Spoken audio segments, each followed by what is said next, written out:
My parents took me on a dream vacation and never came back. They left me alone in a foreign country with nothing but a note that said, "You're 17, old enough to survive." I am Natalie. I was 17 when my parents took me to Greece. They said it was a reset trip. I'd been struggling, flunking math, fighting with girls at school, skipping classes. My mom told people I was just moody. My dad didn't say much. He never did. But when they surprised me with 2 tickets and said it'd be just the 3 of us, no siblings, no work calls, I let myself believe they meant it. That maybe, just maybe, this was their way of trying. The first few days were awkward but hopeful. We ate gelato by the water, visited ruins I didn't care about, took smiling photos for Facebook. My mom even held my hand while we waited in line for the ferry to Santorini. I remember thinking, maybe this is it. Maybe we're starting over. On the morning everything changed, we were supposed to fly back to the US. We had breakfast together, at the hotel buffet. My mom wore her coral lipstick, the one she only used for important days. My dad had his usual black coffee, reading the paper without turning a page. Then, right before checkout, my mom turned to me and said, "We're just going down the street to get some souvenirs. Be back in 15. I nodded, barely looking up. I was scrolling through my phone, trying to reply to my best friend who'd been asking how the forced family bonding was going. An hour passed. Then 2, then 4. I asked the hotel staff if they'd seen them. The clerk at the front desk frowned and said, "Oh, the couple from room 302? They already checked out this morning." The key card no longer worked. I ran to the room. It was empty. My suitcase was gone. So was my passport, even my backpack, like I'd never been there at all. I called their phones, straight to voicemail. Texts didn't deliver. I started panicking, pacing the sidewalk, crying and calling again and again. A stranger stopped to ask if I was okay. I wasn't. I went to the US Embassy the next morning, desperate and sleepless. A woman in a navy blazer and tight bun listened, carefully, then tapped something into her computer. After a long silence, she turned to me and said, "Your return flight was canceled.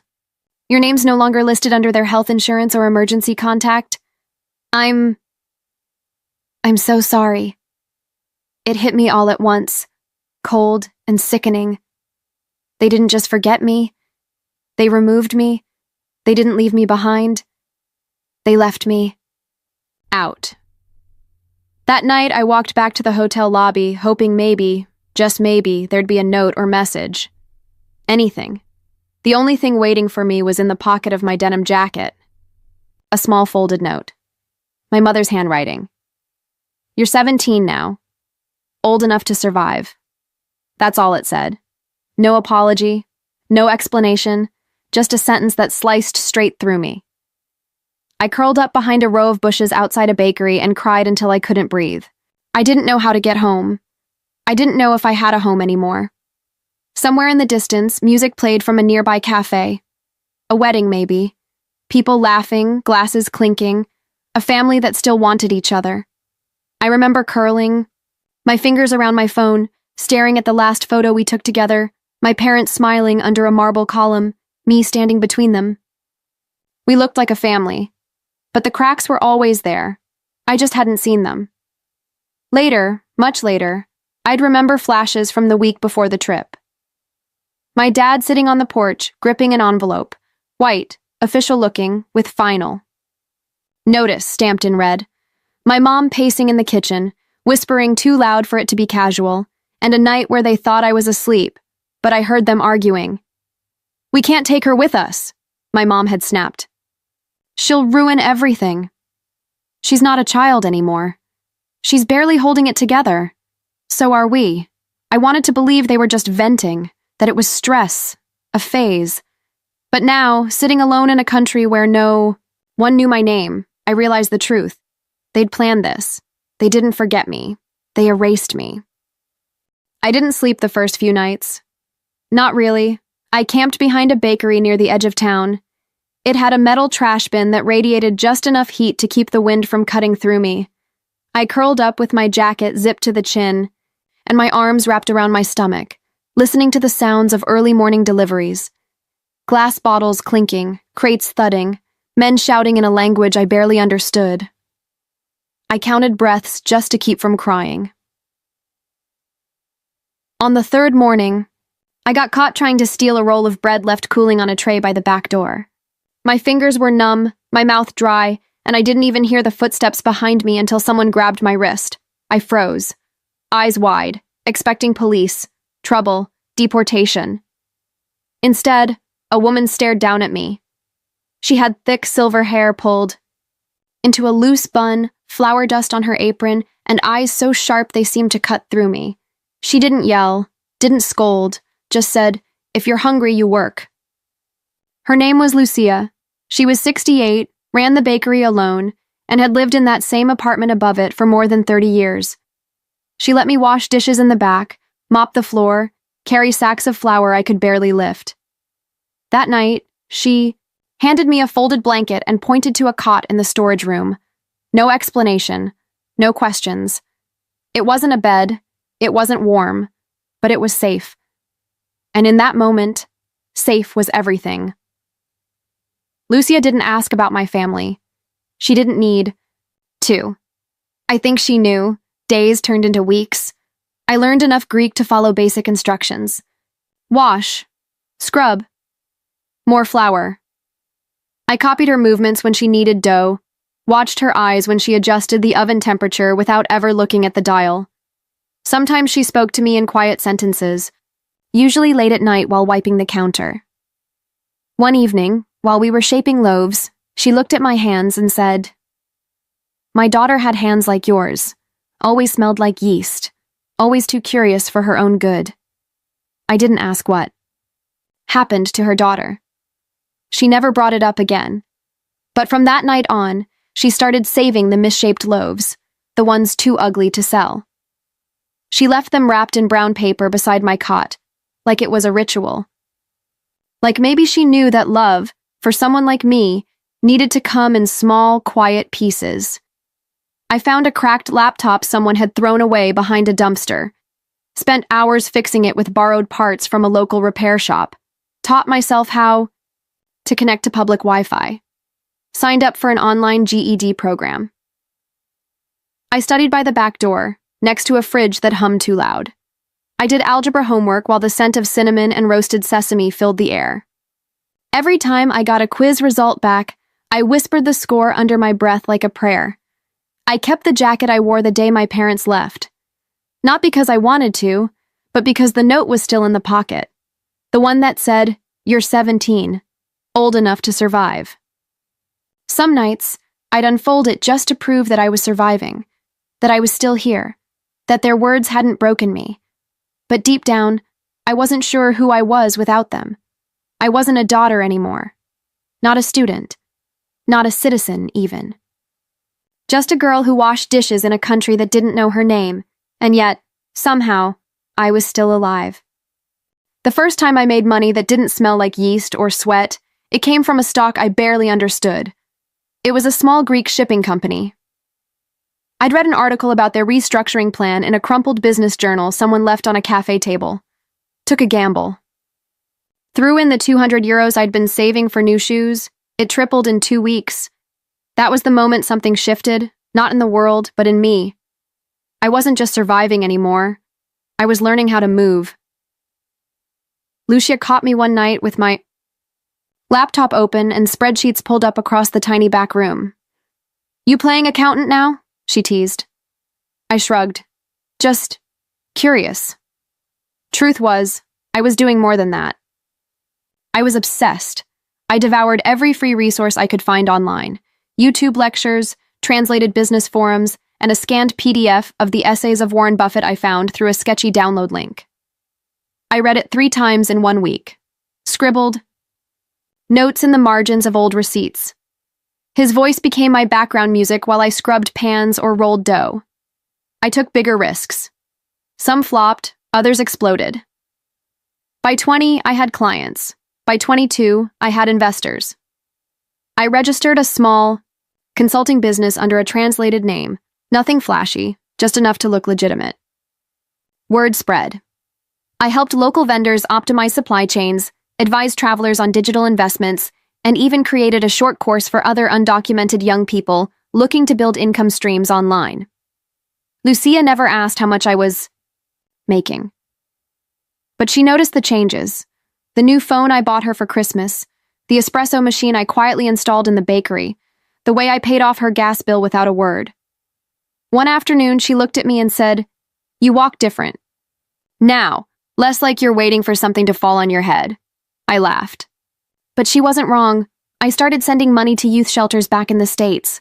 Anonymous donations always, especially to programs in Florida. I told myself it was just about giving back.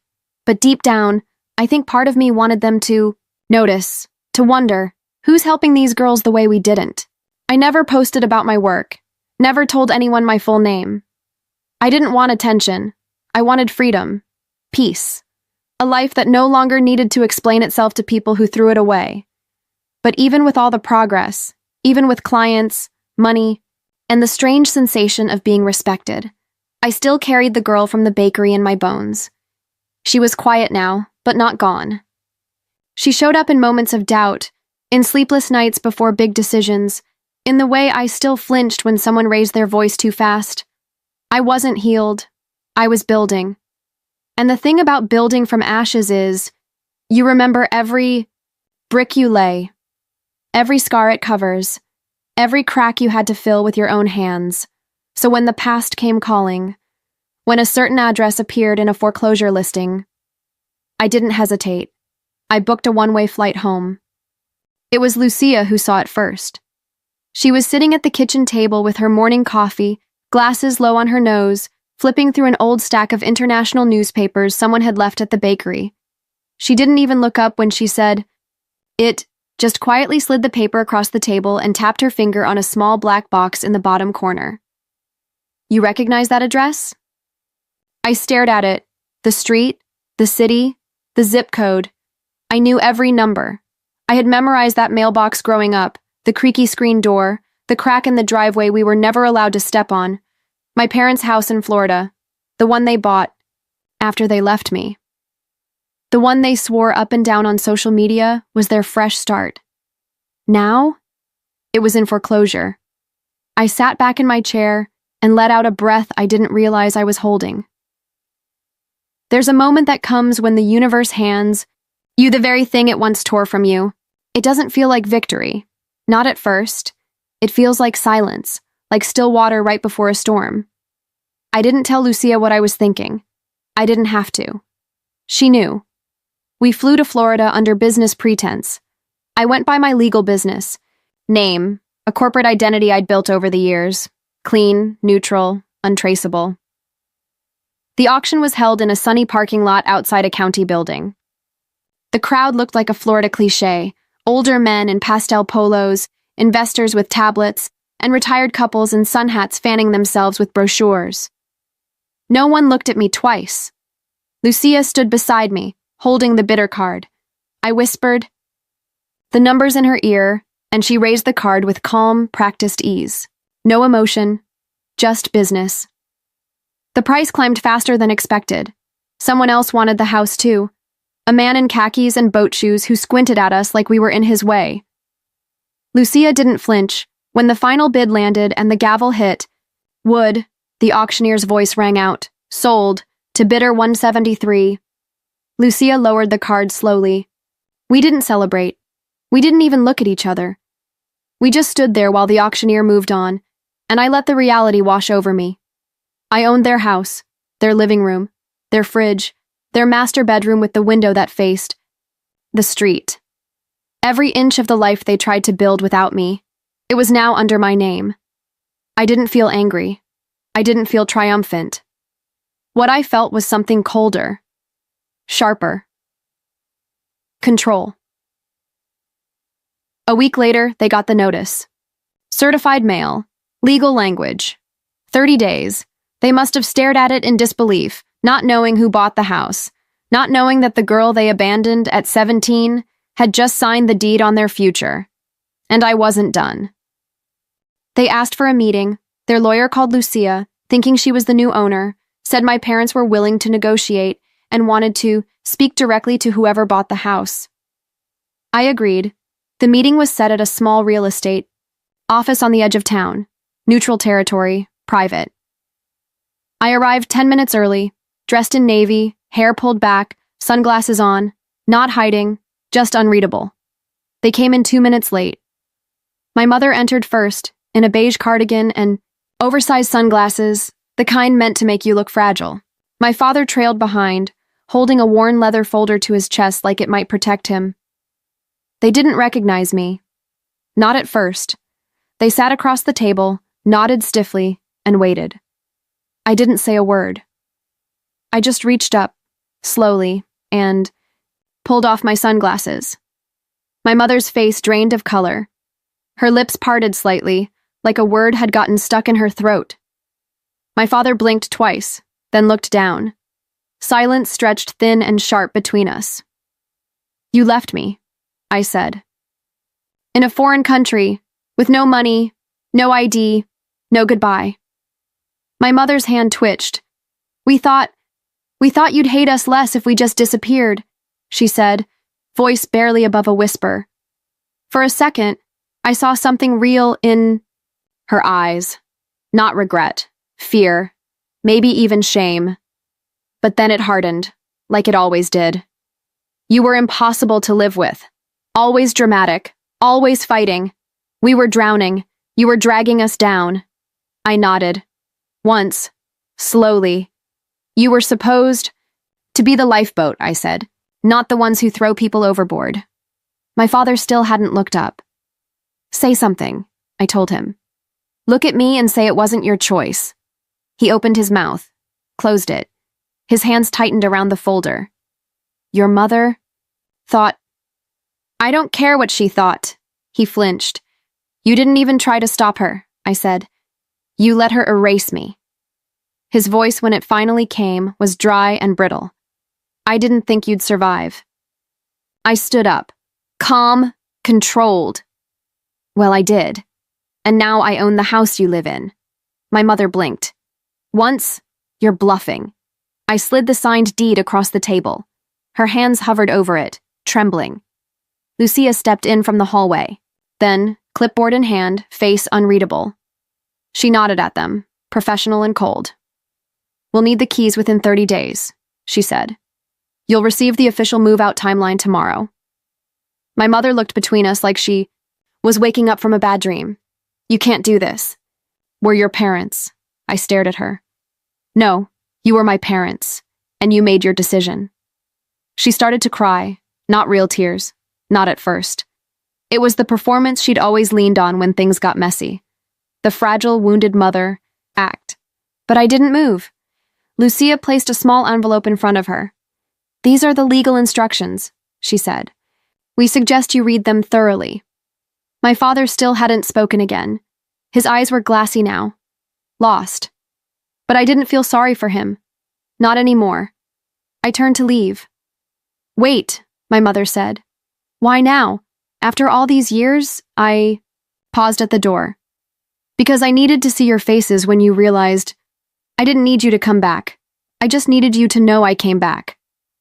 And then I walked out. They posted about me online, called me a liar, said I was brainwashed, said I showed up out of nowhere, heartless and vindictive, and stole their home. I didn't respond. Lucia asked if I'd seen the posts. I had. Let them talk, I told her. "I'm too busy building something real." We converted the house within 4 months. The yellow siding got a fresh coat of paint. The cracked tile in the kitchen was replaced with soft oak laminate. We tore down the old Live, Laugh, Love signs and replaced them with shelves of books, framed photographs, and soft blankets folded on every chair. We turned their master bedroom into a shared dorm space. 2 bunk beds, new mattresses, lavender, pillows.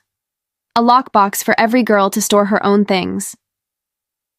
Lucia called it the second door. Because for some people, the first one never opened. She started teaching again. Baking classes every Wednesday. Her students were girls like me, too young to be alone, too old to be anyone's responsibility. She taught them how to knead dough, how to trust their own hands, how to fail without quitting. We hosted our first open house in spring, 6 girls. Showed up that week. 2 were silent. 1 wouldn't make eye contact. Another cried when we gave her clean socks. Lucia just smiled and said, "Let them breathe. The rest comes later." That night, I stood in what used to be my parents' backyard. The air smelled like warm sugar and lemon soap.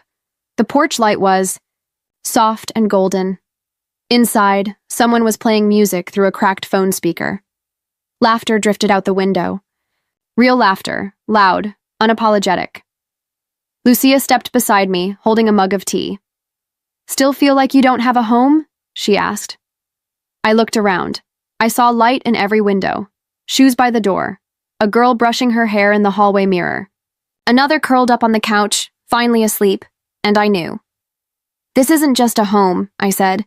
"It's where we all begin again. If you think this is wild so far, just wait until you hear what I said when they begged me for mercy." Hit subscribe, turn on the bell, and let's dive into this story of betrayal, survival, and the comeback they never saw coming.